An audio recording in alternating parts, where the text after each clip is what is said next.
ডাক্তারের সাথে যে সাহাবীর কথোপকথন হয়েছিল, আমরা আবু তাহামিম হুজুরের বয়ান থেকে সেটা শোনার চেষ্টা করব। আপনাদের সবাই শুনবেন। তামিম দারি একজন সাহাবী, কি নাম? তামিম দারি রাদিয়াল্লাহু আনহু। তিনি একবার 30 জন বা 40 জন সাথীকে নিয়ে সাগরে সফর করতে শুরু করলেন।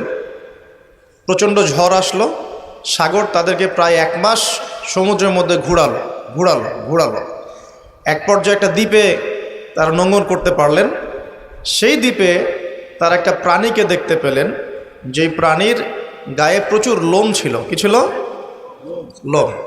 এত বেশি লোমকূপ যে তার চেহারা কোনটা আর পিছন দিক কোনটা এটা আইডেন্টিফাই করা যাচ্ছে না।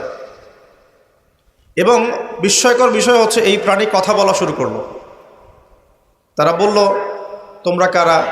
তারা বলল, আমরা আরব থেকে এসেছি। এরকম কিছু কনভারসেশন হলো। তখন সেই প্রাণী বলল, তোমাদের অপেক্ষা করছে একজন ব্যক্তি, আমার সাথে আসো। তখন এই 30 জন বা 40 জন সাহাবী তারা তামিম দারির সাথে গেলেন। সাহাবী বলছে এই অর্থে যে তারা পরবর্তীতে মুসলিম হয়েছিলেন, এই ঘটনার পরে তারা মুসলিম হয়েছিলেন, আলহামদুলিল্লাহ। তো তারা গিয়ে দেখলেন শেকল দিয়ে একজন ব্যক্তিকে বাঁধা আছে, যেই ব্যক্তি খুবই শক্তিশালী, তাকে শেকল দিয়ে বেঁধে রাখা হয়েছে। এবং সেই ব্যক্তি তাদেরকে জিজ্ঞাসা করছিল, তোমরা কোত্থেকে এসেছো? তামিম দারি রাদিয়াল্লাহু আনহু তিনি বলছেন, আমরা মক্কা থেকে এসেছি, মদিনা মক্কা থেকে এসেছি। কি উদ্দেশ্যে? এই উদ্দেশ্যে, তোমাদের সেখানে একজন ব্যক্তি আছে মুহাম্মদ, তার কি খবর? তামিম দারি রাদিয়াল্লাহু আনহু বলছেন, তার খবর হচ্ছে বালতির মতো। কিসের মতো? বালতির মতো। কখনো তিনি বিজয় লাভ করছেন, কখনো আবার মুশরিকরা বিজয় লাভ করছে।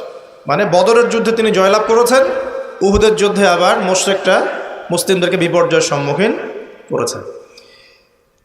জিজ্ঞাসা করলেন, তাবারিয়া হ্রদ চেনো?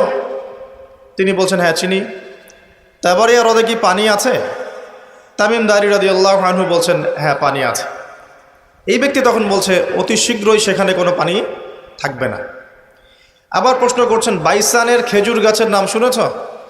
তামিম দারি বলছেন, শুনেছে। সেখানে কি খেজুর আছে? তামিম দারি বলছেন, প্রচুর খেজুর আছে। এই ব্যক্তি বলছে যে অতি সত্বর সেখানে কোনো খেজুর থাকবে না। এরকম কিছু কথা বলার পরে তামিম দারি তাকে জিজ্ঞাসা করলেন, আপনি কে? এত প্রশ্ন জিজ্ঞাসা করছেন, তুমি কে? তোমার পরিচয় দাও। তখন এই ব্যক্তি বলছিলেন, আমার পরিচয় তোমরা খুব শীঘ্রই জানতে পারবে। অতি শীঘ্রই আমি এই শেকল থেকে মুক্ত হব এবং পুরো পৃথিবীতে আমি 40 দিন রাজত্ব করব। কতদিন? 40 দিন। তবে মক্কা এবং মদিনায় আমি প্রবেশ করতে পারবো না, কারণ সেখানে প্রবেশ করতে ধরলেই দেখা যাবে আল্লাহর ফেরেশতারা খোলা তরবারি হাতে মক্কা মদিনা পাহারা দিচ্ছে। সুবহানাল্লাহ।